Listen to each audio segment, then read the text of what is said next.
Welcome sa Burst 2.0 na kung saan ay mapapakinggan ninyo ang mga trending topics sa politics, issues sa showbiz. Kaya naman kung hindi pa po kayo nakaka-subscribe, i-subscribe nyo na po yan. And please, pakisama naman ang notification bell para lagi po kayong updated sa mga balitang napapanahon. So, ayun, welcome back again to our YouTube channel mga Kadabarkads. At for tonight or for today's video, ang pag-uusapan natin ay tungkol dito sa Itbulaga and sa Dabarkads. So, unahin nating talakayin ang tungkol dito sa Battle of the Noontime Big Prizes as of Wednesday, October 16, 2024. Itbulaga versus It's Showtime. So, ang Itbulaga po ay naglabas ng 204,000 pesos. Samantalang ang It's Showtime naman ay tumataginting na 50,000 pesos. So, malaki pa din po ang inilalabas araw-araw ng Itbulaga na papremyo, no, sa kanilang programa. Medyo mababa man ang kanilang ratings kumpara sa It's Showtime, pero kung ang papremyo naman ang pag-uusapan, nangunguna po tayo dyan. Samantalang narito naman ang binahagi ni LM Entertainment tungkol po sa isang programa na Black Timer na aalis na di umano. Sabi kasi dito, gaano katotoo? Isang Black Timer aalis na sa major network matapos ang halos 3 dekada. So napakatagal na po pala, no? Sayang naman yung 30 years nila kung mangyayari ito.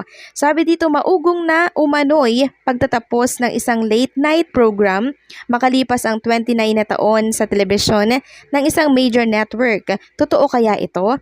Ito ay upang i-prioritize at bigyang daan daw ng network sa isang late night entertainment program na mala Tonight Show ang datingan na napapabalitang ililipat daw sa main channel dahil sa tingin ng management ng major network na ito ay mas papatok daw ito sa mga tao ngayon kaysa sa mag-pray at makinig sa verse sa Bible gabi-gabi. In short, ratings na naman ang priority ng major network na ito. Sabi pa dito, walang iba pang opisyal na pahayag ang management at statement ng Black Timer at Leading Brand Network dahil habang nagaantay naman ng update ang mga empleyado.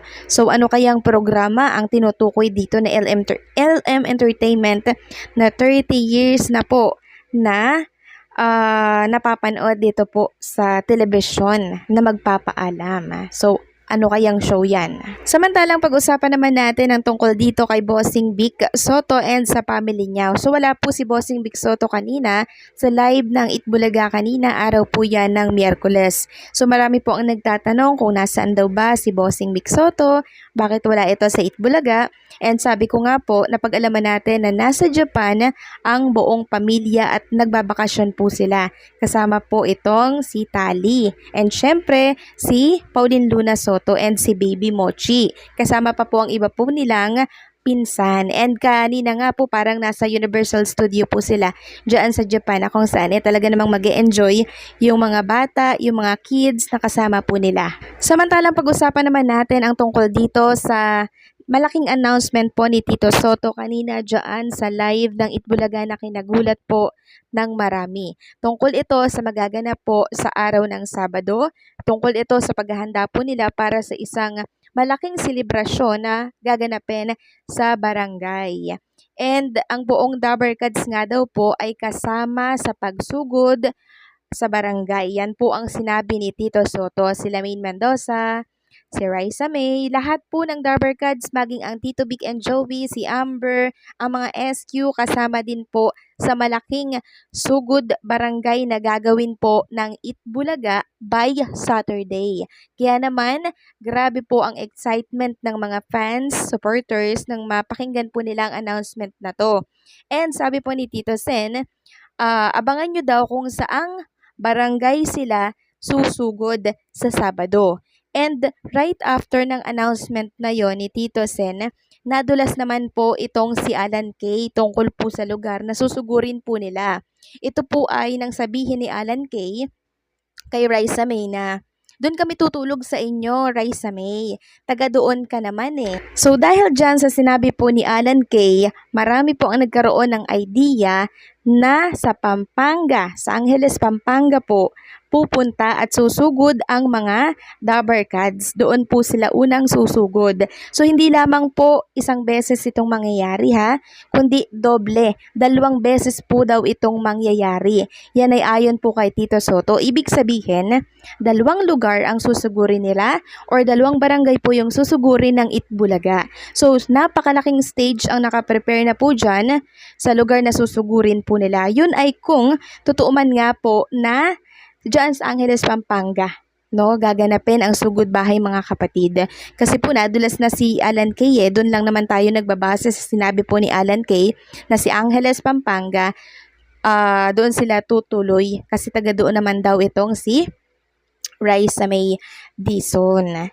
And pagka-check ko nga po sa lugar, meron nga pong malaking stage doon na po pwedeng okupahan ng Itbulaga at ng mga Dabber Cats and napakalawak po ng lugar doon. Pwede pong lagyan nyo ng mga upuan. So maraming mga Dabber Cats and punong-puno po sure yun ng mga tao, mga ka-Dabber Cats ha. Pag ito po ay nangyari sa Sabado, talagang babaha po ng mga Dabber Cats sa Angeles, Pampanga. Once na mangyari po itong malaking pagsugod ng Dabber Cats sa lugar, no, sa barangay kung saan man po yan. Kaya naman tutukan po natin yung mangyayari po sa Sabado dahil extra special po ang sugod bahay na gagawin po ng Itbulaga. Ngayon, right after nga po ng pinost ko itong update na to sa isang channel natin, meron na agad na nag-react. Meron pong tumawa, no?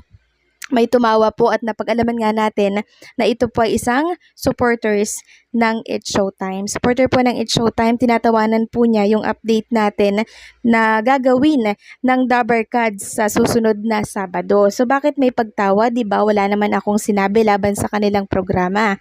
At ang pinopromote natin ay tungkol po sa mga nangyayari po sa Itbulaga. Kaya nakakapagtaka na bakit tumatawa, no? Takot ba sila sa mangyayari po sa darating na Sabado? Kasi napakalaking kaganapan nito. Napakalaking selebrasyon po ang mangyayari sa araw ng Sabado and for sure talagang babaha po ng mga Dabber Cats at mga tao sa lugar na pupuntahan ng Itbulaga at ng TBJ. So Friday pa lamang daw po ay andyan na sila sa lugar na susugurin po nila. Yan ang sabi po ni Mayor Jose Manalo. Ibig sabihin, pagkatapos ng live nila araw ng Friday, tutulak po agad sila sa lugar na kung saan ay mag-show sila by Saturday. At yan ang dapat po nating abangan kasi talaga namang prepare ng Dabber Cats itong event na to para po sa lahat, para mas marami po nilang matulungan ng mga ka-Dabber Cats natin and syempre, mas marami pong mapasaya na mga Dabber Cats natin sa iba't ibang lugar. So sana hindi lang doble, hindi lang triple, sana mas marami pa pong pagsugod ang mangyari dito po sa Itbulaga, sa iba't ibang mga probinsya para nang sa ganon ay madalaw naman natin yung mga Dabber Cats natin sa iba't ibang probinsya. So hanggang dito na lamang po ang ating update at maraming salamat po sa patuloy na sumusuporta dito po sa DIRS 2.0.